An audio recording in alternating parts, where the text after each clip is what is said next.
चंपा के कुएं पर धूप अपने पूरे जोश में थी। गांव की पगडंडी सूनी थी। बस हवा में चंपा के बदन से उठती इत्र की महक तैर रही थी। उसकी चाल में कुछ ऐसा था जो आसपास के खेतों में काम कर रहे मर्दों के दिल में सनसनी पैदा कर देता। वो रोज की तरह दोपहर में अकेले कुएं पर पानी भरने आती, लेकिन ये अकेलापन सिर्फ कहने भर का था। पास के खेत में काम करता था रामू, 25 साल का, सधा हुआ बदन, आंखों में देहात की सादगी, पर दिल में बसी थी चंपा की छवि। हर रोज वो दूर से उसे देखता, पर कभी कुछ कहने की हिम्मत नहीं हुई। उस दिन जैसे ही चंपा ने कुएं पर बाल्टी डाली, वो हल्के से पीछे से आ गया। पानी भारी लगता है तुम्हें, चंपा? चंपा ने मुस्कुराकर सिर झुका लिया। तू उठाएगा? अगर इजाजत मिले तो तेरे बोझ भी उठा लूं। रामू ने बाल्टी खींची। पानी छलकर चंपा के सीने पर गिरा। उसकी भीगी हुई ब्लाउज से बदन की गोलाइयां और भी उभर आईं। चंपा ने उसकी आंखों में देखा, वो नजरों से उसकी हर रेखा पढ़ रहा था। क्या देख रहा है यूं? तेरी वो चीजें जो बरसों से सपना बनी है, रामू ने धीमे से कहा।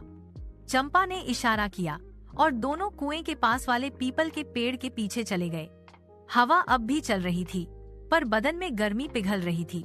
चंपा ने अपनी चोटी खोल दी, बाल बिखर गए। तू बस दूर से ही देखेगा या आज मुझे छूने की हिम्मत करेगा? रामू ने कांपते हाथों से उसकी कमर थामी। मिट्टी से सनी हथेलियां अब पहली बार किसी औरत की नमी को महसूस कर रही थीं। रामू ने उसके होंठों को छुआ, पहले उंगलियों से, फिर होंठों से। चंपा ने आंखें बंद कर लीं, जैसे किसी बरसात की बाट जो रही हो। तेरे होंठ बिल्कुल गन्ने जैसे हैं, रामू ने कहा। तो चूस ले, चंपा ने मुस्कुराते हुए जवाब दिया।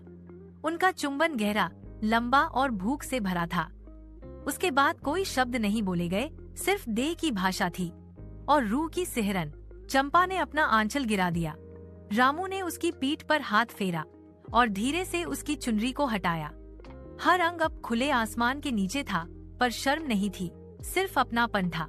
दोनों एक दूसरे की गर्मी में सिमट गए, खेत की नरम मिट्टी पर, जहां अब सिर्फ प्रेम की हलचल थी। पीछे पीपल की पत्तियां हिल रही थीं और चंपा की सिसकियां उसमें घुल रही थीं। रामू के हाथ उसकी जांघों पर फिसले और उसके बदन से लगते ही चंपा ने खुद को और करीब कर लिया। आज तू मेरा सब कुछ बन गया रे रामू, और तू मेरी हर अधूरी प्यास। समय जैसे रुक गया था। जब दोनों ने अपनी आंखें खोली तो सूरज ढलने लगा था। चंपा ने अपनी साड़ी समेटी और मुस्कुराई। कल भी यहीं आना, पर कल से मेरा नहीं, तेरा कुआं होगा ये। रामू ने उसकी उंगलियों को चूम लिया। और तू मेरी इज्जत भी और मेरी आग भी।